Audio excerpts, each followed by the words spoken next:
City reporter Hyderabad Ahmad जान बलोच गुराची में all Pakistan मरी इत्तेहाद ज़िले हैदराबाद जगवान चेयरमैन ऑल पाकिस्तान मरी इत्तेहाद रईस मीर मेहरुद्दीन खान मरी सां अहम मुलाक़ात कई।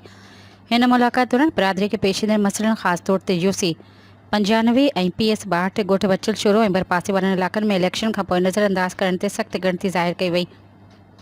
अॻवाननि चयो त मरी बिरादरी जा जाइज़ मसइला हल नाहिन कया पिया वञनि, जंहिं सबबि माण्हुनि में सख़्त ॾुख ऐं बेचैनी पकड़ियल आहे। इन मौक़े ते रईस मीर मेहरुद्दीन खान मरी मेयर हैदराबाद काशिफ खान छोरो ॾांहुं पैगाम ॾींदे चयो त यूसी 95 में मरी बिरादरी जेका टिघे अरसे खां पाकिस्तान पीपल्स पार्टी जी वफ़ादार वोट रही आहे उनखे नज़रअंदाज़ करणु मुनासिब नाहे।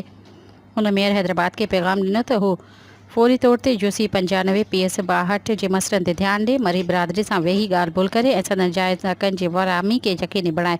हुन चयो त अवाम जी ख़िदमत बराबरी इंसाफ़ जी बुनियाद ते क़दम करण सां ई एतमाद बहाल थी सघे थो, इलाइक़े में तरक़ी जो नओं दौर शुरू थी सघे थो।